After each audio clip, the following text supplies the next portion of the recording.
Bismillahir Rahmanir Rahim. I begin in the name of Allah, the All Beneficent, the All Merciful. Nafasul Mahmoom, a heart-rending tragedy of Karbala by Shaykh Abbas Qummi. Chapter 42, complaining of the angels regarding the martyrdom of Imam Hussein, peace be upon him, in the audience of Allah, and their lamenting upon him. Shaykh Abu Ja'far Tusi relates from Imam Ja'far as-Sadiq, peace be upon him, that when Imam Hussein, peace be upon him, was martyred, the angels bemoaned in the audience of Allah, the Mighty, the Sublime, and said, O Allah, how have they treated the chosen one and the son of your Prophet? Allah showed them the image of the Imam al-Qaim, may Allah hasten his reappearance, and said, I shall seek his revenge from his oppressors through his medium. Shaykh Saduq relates from Aban bin Taghlib that Imam Ja'far as-Sadiq, peace be upon him, said, 4,000 angels descended from the heavens and joined Imam Hussein, peace be upon him, so as to fight alongside him, but he did not permit them to fight. They returned and took permission from Allah, but when they returned, Imam was already martyred. Now they remain at the head of his grave with dishevelled hair and smeared in dust.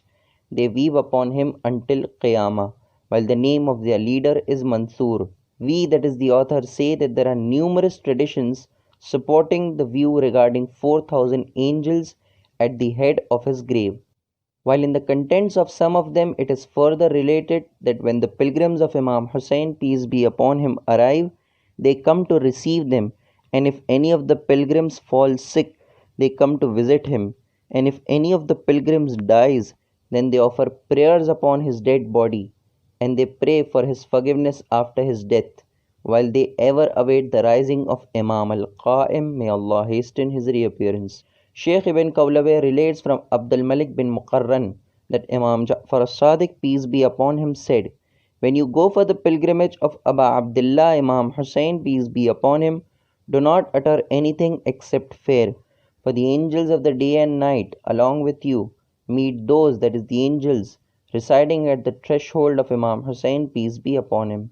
They shake hands with them, but they do not answer them due to excessive weeping. They wait until the sunrise or the twilight, so that they may speak to them. They then inquire from them regarding the affairs of the heavens, but in between these two times they neither speak to one another, nor do they tire due to weeping and supplicating. Hurayz relates that I inquired from Imam Abi Abdullah Ja'far as-Sadiq, peace be upon him, that, may I be your ransom, what is the reason that the age of you, the Ahlul Bayt, is less, and your deaths occur soon, when all the creation is dependent upon you? Imam Ja'far as-Sadiq, peace be upon him, replied, each one of us possesses a register that contains our obligations, and when we have performed that task which is noted down in that register, each one of us realizes that our end is near. Then the Prophet himself comes forth and informs us about our death, and whatever is reserved for us near Allah is made apparent to us. And when Imam Hussein, peace be upon him, read his register, and whatever had occurred and whatever still remained was written therein, while the tasks that were suitable and yet unperformed were therein, and he came out to fight the Kufans, and while those obligations that were yet pending, the angels sought permission from Allah the Mighty, the Sublime, to assist him. Allah granted permission to them, and they prepared themselves for battle, when Imam Hussein, peace be upon him, was already martyred. The angels called out in the audience of Allah, saying, O Allah, you permitted us to descend as also to defend him, and we came forth while you took away his soul. Allah revealed to them, remain under the shelter of his dome until he, that is Imam Mahdi, rises. Then you may assist him.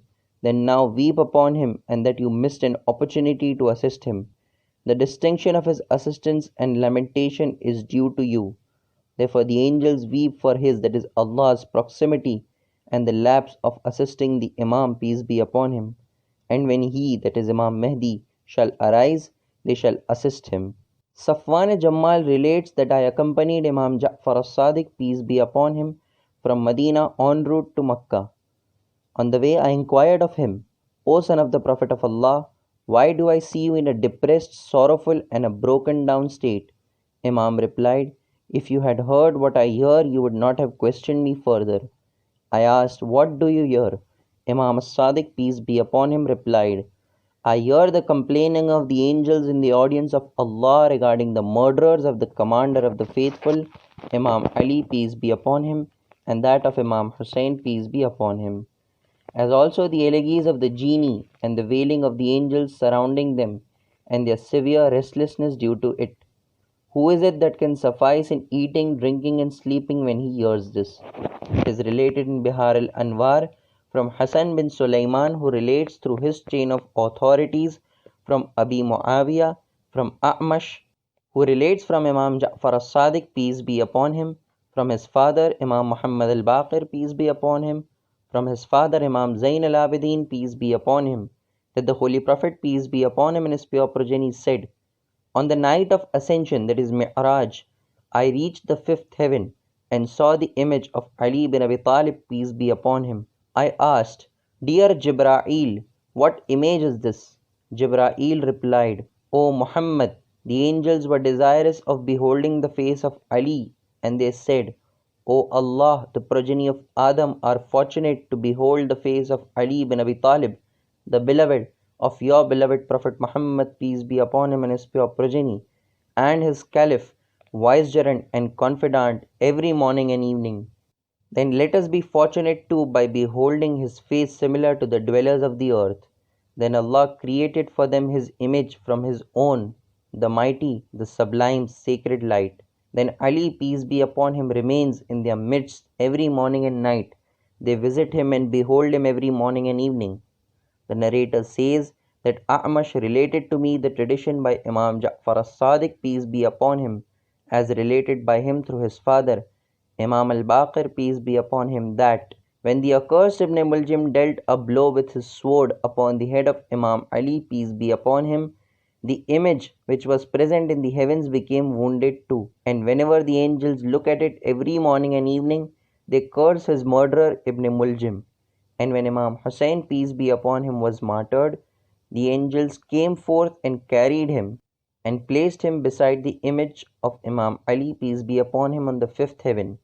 Then, whenever the angels descend from the upper heavens upon the fifth one, and the angels of the lower heavens move upwards towards the fifth heaven to visit the image of Imam Ali, peace be upon him, and they see him and Imam Hussein, peace be upon him, smeared in their blood, they curse Yazid ibn Ziyad and his, that is Imam Ali's murderer, until Qiyamah. A'mash continues that Imam Ja'far as-Sadiq, peace be upon him, told me that these are from among the concealed and mystic knowledge. Then do not reveal them to anyone except those worthy of it.